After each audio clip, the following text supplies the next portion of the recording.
It was the summer of 2009 when Amanda and her two friends Rachel and Chris decided to rent a cabin near a quiet lake in upstate Michigan.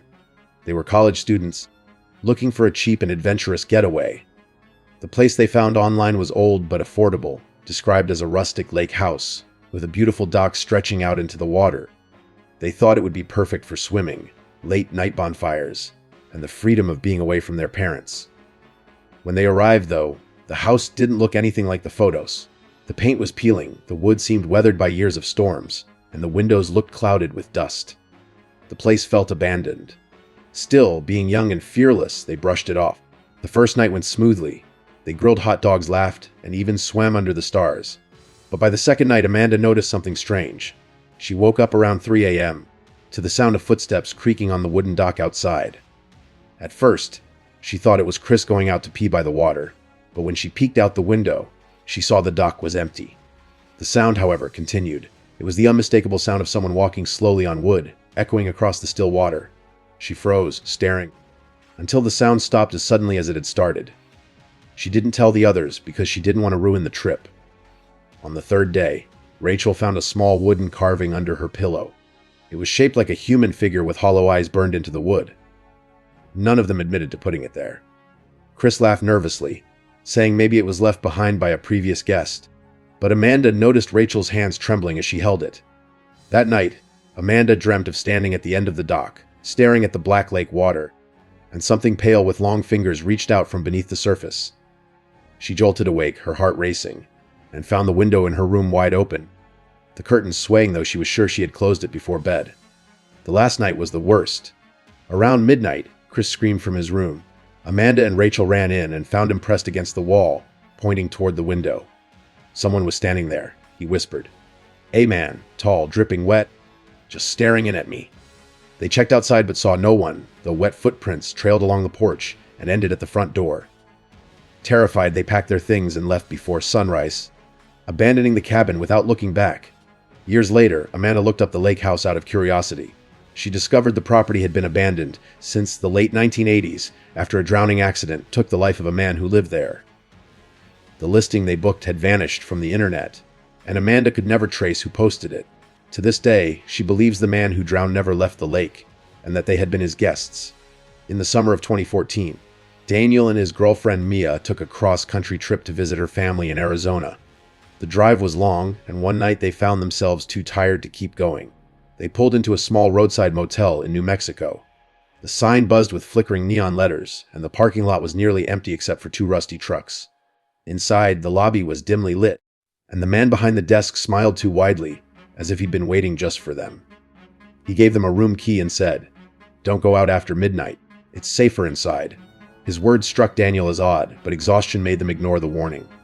The room was outdated but clean enough. The walls had faded floral wallpaper, and the carpet smelled of mildew. At first, everything was fine, but after midnight, Mia woke Daniel up, whispering that she heard voices outside. He listened, and sure enough, faint whispers floated through the thin walls.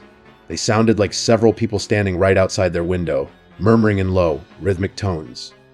Daniel pulled the curtains back, but no one was there, just the empty parking lot glowing under the flickering motel lights. The whispers continued, though, growing louder, circling the room as if moving from one wall to another. At 2 a.m., the doorknob began to rattle violently. Someone was trying to get in. Daniel grabbed a chair and wedged it under the door handle while Mia cried quietly. The rattling stopped after a few seconds, but then came 3 loud knocks, slow, deliberate, and powerful enough to shake the door. Daniel called the front desk, but no one answered. Desperate, he called the police, and while waiting, the knocking moved to the bathroom door inside their own room. Daniel froze. There was no one else in there. Yet the sound came again. 3 slow knocks from inside the bathroom. The police finally arrived 20 minutes later. They found Daniel and Mia sitting on the bed, pale and shaking. When the officers checked the motel, they discovered the front desk clerk was gone, the lobby lights off, and the register book missing. They told Daniel that the motel had been shut down for years due to multiple disappearances, but had somehow been reopened illegally. Daniel swears that when they left, he saw dark figures standing in every room window, watching silently as they drove away into the desert night. In 2001, a group of 5 teenagers, Mark, Julia, Ben, Sophie, and Taylor, went on a camping trip deep into the woods of North Carolina. It was their annual summer tradition before college separated them. They found a remote clearing by a river, set up their tents, and built a campfire. As the night fell, they shared scary stories to set the mood. Julia, who loved local legends, told the tale of a girl named Eleanor who drowned in the river decades earlier. Locals claimed her spirit haunted the woods, searching for friends to join her in the water. Everyone laughed, teasing Julia for trying to scare them, but as the fire burned low, they began hearing splashes in the river even though no one was swimming. Around midnight, Sophie said she saw a figure standing by the tree line. The others brushed it off, blaming her imagination, but Mark quietly admitted he saw it too. It looked like a young woman in a white dress, her hair hanging wet over her face. They shone a flashlight, but the figure vanished instantly. Uneasy, they all retreated to their tents, agreeing to leave in the morning. That night, Ben woke to the sound of someone crying outside. He thought it was Julia, but when he unzipped his tent, he saw her asleep. The crying grew louder, circling the camp. Suddenly, he felt something grab his ankle from under the tent, pulling hard. He screamed, waking everyone else. When they rushed to him, they saw his ankle was dripping wet, as if he had been submerged in water. The group tried to stay awake together, huddled by the fire, but exhaustion eventually overcame them. Just before dawn, Taylor woke up to find Sophie gone. Panicked, they ran toward the river and saw her standing in the shallow water, staring blankly ahead. When Mark grabbed her, she resisted, whispering, "She wants me to stay with her." They dragged Sophie out, but the river behind her rippled violently, as though someone unseen had just dived beneath the surface. They didn't wait any longer. They packed everything and fled. Years later, Julia returned to that town for work and decided to ask locals about the legend. An old man told her that Eleanor was real. She had drowned in 1978 after being bullied by friends during a camping trip.